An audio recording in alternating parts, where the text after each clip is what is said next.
नमस्कार दोस्तों मेरा नाम गुरु दयाल है और आप देख रहे हैं सुपर ज्ञान चैनल। दोस्तों अगर आप लोग भी यूनिफाइड पोर्टल पे लॉगिन कर रहे होंगे तो वहां पे आप लोगों को एक नया ऑप्शन देखने को मिल रहा होगा। जैसे कि आप स्क्रीन के ऊपर देख सकते हैं, ये वाला ऑप्शन आपको देखने को मिल रहा होगा PMBKY के नाम से। दोस्तों प्रधानमंत्री कौशल विकसित भारत रोजगार योजना का एक नया इंटरफेस यहाँ पे ऐड किया गया है, यानी कि नया ऑप्शन यहाँ पे ऐड किया गया है।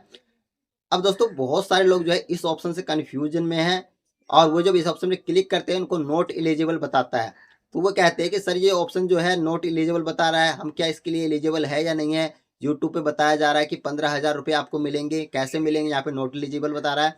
यानी कि 90% लोगों को यहाँ पे नोट एलिजिबल बता रहा है, बाकी किसी किसी को एलिजिबल बता रहा है। तो आज के इस वीडियो में आप लोग को साफ कर देने वाला हूँ कि ये ऑप्शन किसके लिए है और कौन इसके लिए एलिजिबल है और कौन एलिजिबल नहीं है। जो एलिजिबल है वो भी इंटरफेस आपको दिखाऊंगा, जो नॉट एलिजिबल है वो भी दिखाऊंगा, और जो बीच में है यानी कि एलिजिबल नहीं भी है और है भी, पूरा कंप्लीट नहीं कर रखा है क्राइटेरिया, तो उसके बारे में बताऊंगा। पूरी जानकारी देने वाला हूं, तो वीडियो को बिना स्किप किए लास्ट तक जरूर देखिएगा ताकि आप लोगों को समझ में आ सके। और हाँ, ये 15,000 रुपये जो बताए जा रहे हैं, ये 15,000 रुपये नहीं मिलेंगे। जो आपकी सैलरी है, जो कंपनी द्वारा आपकी फर्स्ट पेमेंट लगाया जाएगा, अगर 12,000 रुपये आपकी सैलरी लगाया गया है तो 12,000 रुपये 2 किस्तों में आपको दिया जाएगा। ये तो आपका क्लियर कर दिया मैंने। 15,000 रुपये नहीं, जो कि आपकी सैलरी 15,000 रुपये तक, यानी कि 15,000 रुपये तक, और कम से कम सैलरी जो आपकी 1 लाख रुपये होनी चाहिए सालाना, तभी आपको इस बेनिफिट का लाभ मिलेगा। बाकी आगे जब मैं लॉगिन करूंगा तो आपको सारा चीज़ें डिटेल में समझा ही दूंगा। तो चलिए मैं लॉगिन करके आपको सारा डिटेल जो है समझाता हूँ, ध्यान से समझिएगा ताकि आप लोगों को समझ में आ सके। चलिए स्क्रीन के ऊपर चलते हैं। दोस्तों जैसे आप लोग यूनिफाइड पोर्टल पे लॉगिन करते हैं, लॉगिन होने के बाद कुछ इस तरह का इंटरफेस आपको देखने को मिलेगा। ये बिल्कुल नया लुक है EPFO पोर्टल का, यूनिफाइड पोर्टल का एक नया जो लुक EPFO ने बना दिया है। अब दोस्तों यहाँ पे जो है आप लोग अगर मोबाइल में कर रहे हैं तो या 3 डॉट में आपको सारा ऑप्शन देखने को मिलेगा। अगर लैपटॉप में कर रहे हैं तो यही ऑप्शन आपको स्क्रीन के ऊपर ही देखने को मिलेगा। और यहीं पर आपको देखने को मिलेगा कि नया ऑप्शन जो EPFO द्वारा ऐड किया गया है PMVVRY के नाम से। इस पर जैसे आप क्लिक करेंगे तो नीचे डैशबोर्ड का ऑप्शन आ जाता है। इस डैशबोर्ड वाले ऑप्शन पर जैसे आप क्लिक करेंगे तो कुछ इस तरह का इंटरफेस खुल के आप लोग के सामने आ जाएगा और यहाँ पे लिखा हुआ आ गया नॉट इलिजिबल। ये दोस्तों मैं बता दूं आपको कि 90% लोगों का जो है यहाँ पे नॉट इलिजिबल ही लिखा हुआ आ रहा है। इससे बहुत सारे PF मेंबर कंफ्यूज में है कि हम एलिजिबल है या नहीं है, हमें 15,000 मिलेंगे या नहीं मिलेंगे। पूरी जानकारी आपको बताऊँगा, वीडियो को लास्ट तक जरूर देखिएगा। देखिए यहाँ पे नॉट एलिजिबल क्यों लिखा हुआ आ रहा है, इसका क्या कारण है। पहले मैं आपको एलिजिबल वाला एक अकाउंट दिखा देता हूँ जो एलिजिबल है, जिससे आपको वहाँ से क्लियर हो जाएगा कि आप एलिजिबल है या नहीं है, आप इस स्कीम के तहत आते हैं या नहीं आते हैं। तो चलिए मैं पहले वो अकाउंट आपको दिखा देता हूँ। तो दोस्तों आप देख सकते हैं ये एक PF मेंबर का अकाउंट है जो इस योजना के लिए एलिजिबल है। देख सकते हैं सब कुछ इसका वेरीफाई है और ये इस योजना का लाभ ले सकते हैं, इस योजना के लायक है।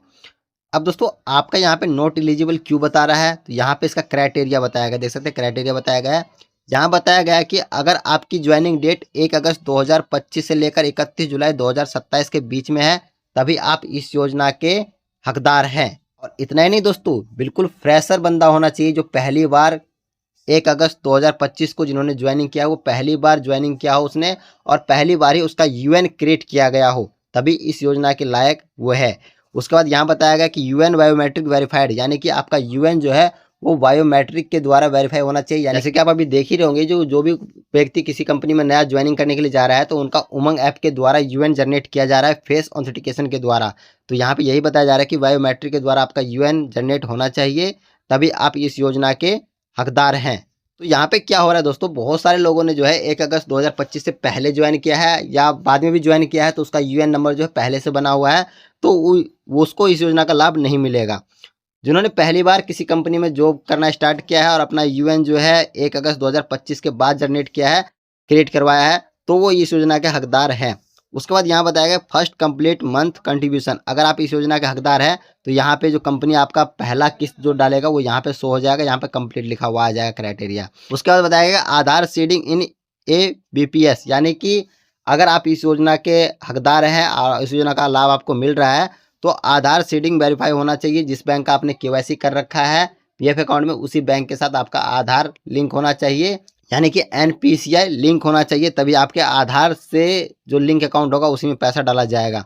उसके बाद यहाँ पे दिया गया है ज्वाइनिंग ग्रोस वेज 1 लाख रुपये, यानी कि आपका जो सैलरी है वो सालाना 1 लाख रुपये होना चाहिए, तभी इस योजना का लाभ आपको मिलेगा।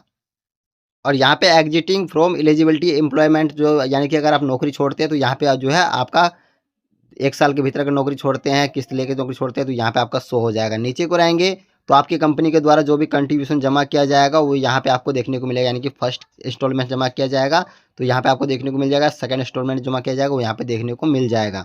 चलिए मैं आपको एक अकाउंट और दिखा देता हूँ जो इस योजना के लिए एलिजिबल तो है, लेकिन उन्होंने कुछ क्राइटेरिया कंप्लीट नहीं कर रखा है।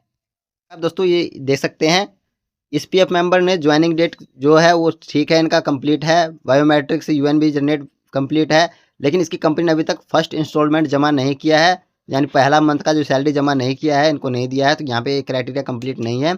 उसके बाद आधार सीडिंग जो है वो नॉट वेरीफाइड है, यानी कि उसके बैंक अकाउंट के साथ आधार कार्ड लिंक नहीं है, जिसके एनपीसीआई लिंक नहीं, जिसकी वजह से यहाँ पे जो है नॉट वेरीफाइड लिखा हुआ आ रहा है।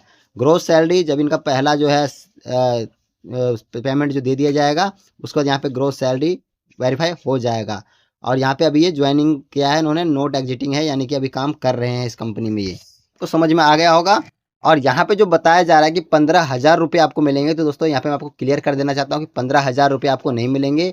जो आपके पहले महीने की सैलरी जो कंपनी द्वारा लगाया जाएगा, यानी कि जो सैलरी आपका कंपनी द्वारा जो दिया जाएगा हर महीने, उस सैलरी के आधार पे आपको पैसे दिए जाएंगे। यानी कि अगर आपका 12,000 रुपये कंपनी लगाता है ज्वाइनिंग के टाइम में, तो 12,000 को 2 किस्तों में सरकार के द्वारा आपके आधार से लिंक अकाउंट जो होगा उसमें भेज दिया जाएगा, अगर आप इस योजना के लिए एलिजिबल है तो। एक बार मैं आपको फिर से बता देना चाहता हूँ कि इस योजना के लिए वही लोग एलिजिबल है जिनकी ज्वाइनिंग पहली बार हुई है, जिसका यूएन पहली बार क्रिएट किया गया है। और कब किया गया है, तो 1 अगस्त 2025 से लेकर 31 जुलाई 2027 के बीच में क्रिएट किया गया है, तो वही लोग इस योजना के पात्र हैं।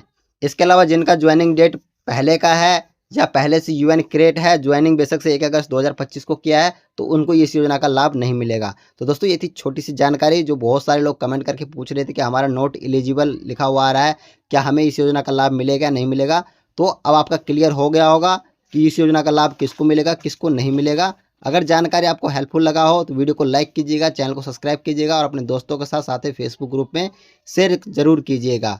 कमेंट बॉक्स में किसी प्रकार का कोई प्रॉब्लम हो तो पूछिएगा जरूर। मिलते हैं नेक्स्ट वीडियो में नए अपडेट के साथ, तब तक के लिए धन्यवाद।